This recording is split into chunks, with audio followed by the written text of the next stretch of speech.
Hello friends, Vardhan academy में आप सभी का स्वागत है। दोस्तों, आज की इस वीडियो में हम लोग सबसे पहले ये बात करेंगे कि जिन लोगों की परीक्षा 24 फरवरी या 24 से 28 के बीच में कभी भी है, वो लोग कौन से टॉपिक्स पढ़ के जाए। ठीक है, मतलब सीडीपी में, मैथ्स में और जो आपका ईवीएस है, हिंदी है, इनमें क्या क्या चीज़ें वो पढ़ के जाए। बहुत हमने ऐसे ही टॉपिक्स उठाए हैं जिनको आप एक दिन में ही कंप्लीट कर सकते हैं। रटने के लिए नहीं कह रहा हूँ, पढ़ के जाइए। सिर्फ पढ़ने से ही आपका कुछ नहीं तो 5 से 6-7 नंबर का आराम से फ़ायदा हो जाएगा। ठीक है, उसके बाद हम लोग बात करेंगे एग्ज़ाम लेवल के बारे में। कुछ लोगों का ये कहना है क्या सर एग्ज़ाम लेवल बढ़ जाएगा या नहीं बढ़ेगा, कमेंट आए हैं इससे संबंधित, और नॉर्मलाइजेशन होगा या नहीं। तो सबसे पहले तो टॉपिक्स देख लेते हैं।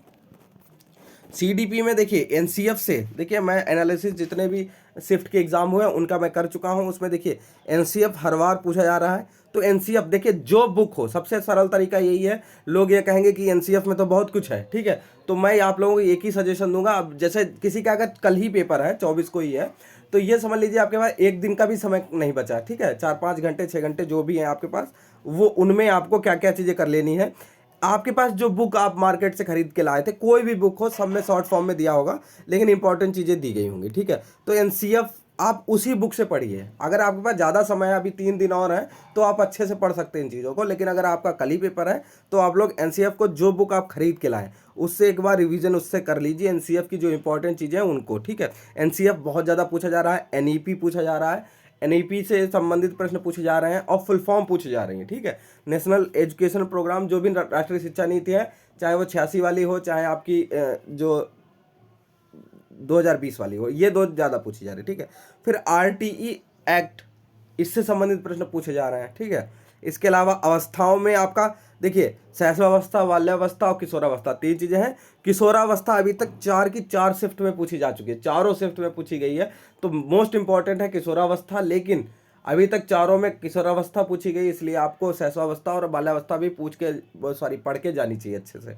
ठीक है, कि इन तीनों अवस्थाओं में से कहीं से भी क्वेश्चन पूछा जा सकता है। ठीक, उसके अलावा विकार, विकार से जितने भी पठन विकार हैं या फिर जो डिसेबिलिटी से संबंधित चीज़ें, चाहे डिसलेक्सिया, डिस्प्रेजिया, ठीक है, डिस्ग्राफिया, जितनी भी हैं, ये सब चीज़ें आपको एक बार देख लेनी है अच्छे से। ठीक, इसके अलावा फुल फॉर्म पूछी जा रही है सीडीपी में डायरेक्ट, कि इसका फुल फॉर्म हालांकि बहुत इजी पूछी गई है अभी तक। कुछ जैसे ईसीसीई की पूछी गई है, एनईपी की पूछी गई है, आरटीई की पूछी गई है। तो इस तरीके से फुल फॉर्म से पूछी जा रही है। एनसीटी के बारे में थोड़ा सा आप लोग पढ़ के जाइए। ठीक है, अभी तक एनसीईआरटी से संबंधित क्वेश्चन नहीं पूछा गया, तो एनसीईआरटी भी देख लीजिएगा, एनसीईआरटी से संबंधित। ठीक है, इसके बाद हम लोग देख लेते हैं हिंदी में।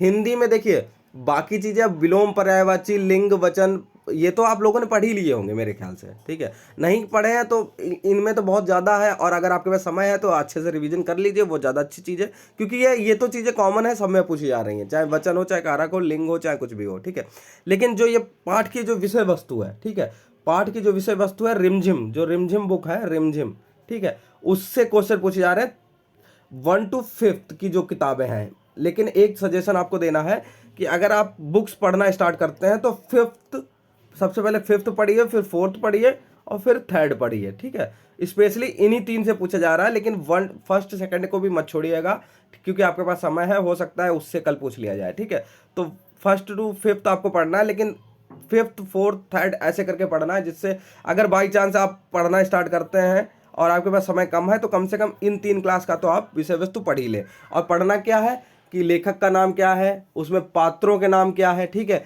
उसमें अंदर क्या क्या हुआ था, इस तरीके से कहानी के अंदर क्या हुआ था, उसको एक बार अगर देख लेंगे तो आपको समझ में आ जाएगा। बहुत ज़्यादा उसमें रटने की ज़रूरत नहीं, अगर सही से देखेंगे तो आपको चीज़ें समझ में आ जाएंगी। ठीक है, हालांकि लेखक का नाम अभी तक शायद नहीं पूछा गया है, लेकिन फिर भी देख लें।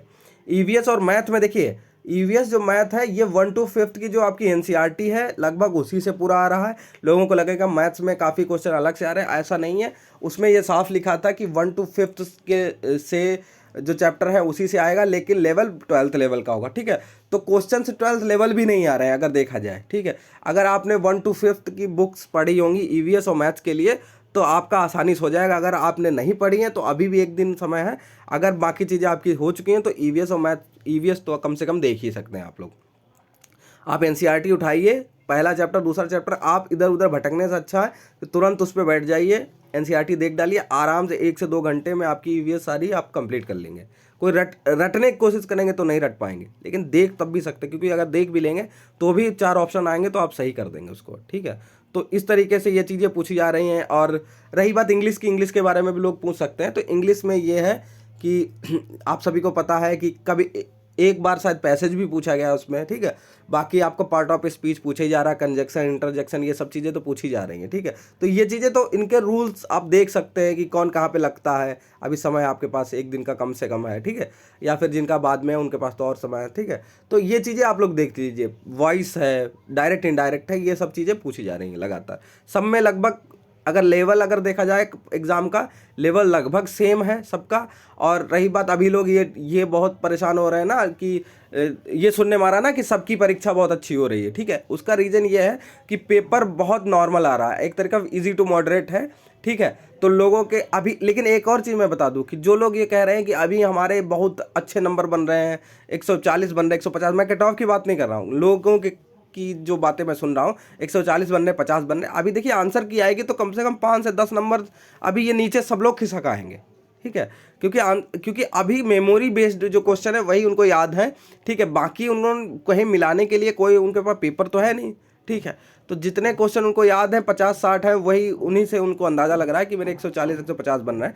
अभी जब आंसर की आएगी तो मिलाएंगे तो उसमें कम से कम 5 से 10 का अंतर आने की बहुत संभावना है। बहुत कम लोग ऐसे होंगे जिन्होंने जितना सोचा उतना ही बन रहे होंगे, ठीक है। और रही बात नॉर्मलाइजेशन की, अब एक चीज़ आप लोग समझ लीजिए, अगर कई शिफ्टों में, ये बताने की कोई आवश्यकता नहीं होती, अगर एग्ज़ाम्स कई शिफ्टों में, अलग अलग शिफ्टों में हो रहा है तो नॉर्मलाइजेशन होता ही है। हालांकि अभी तक जो शिफ्ट देखी गई हैं, अभी तक जितनी शिफ्ट देखी गई लगभग सब में एक ही जैसा पैटर्न रहा है, एक ही जैसा लेवल रहा है। कुछ में ईवीएस थोड़ी सी हल्की सी, बहुत हल्की 2-3 क्वेश्चन थोड़े टफ पूछ दिए गए, ठीक है। हालांकि अगर देखा जाए ओवरऑल जो अभी तक का लेवल रहा वो सेम रहा है, ठीक है। तो अगर इसी तरीके से पूरा लेवल रहा तो 1-2 नंबर का नॉर्मलाइजेशन इधर उधर हो सकता है, बाकी बहुत ज़्यादा फर्क नहीं पड़ेगा, ठीक। तो उम्मीद है आपके सारे डाउट्स क्लियर हो गए होंगे। अगर आपके मन में अभी भी कोई सवाल है तो आप लोग कमेंट बॉक्स में पूछ सकते हैं। दोस्तों आज की वीडियो में सिर्फ इतना ही, मिलते हैं अपनी नेक्स्ट वीडियो में, तब तक के लिए नमस्कार।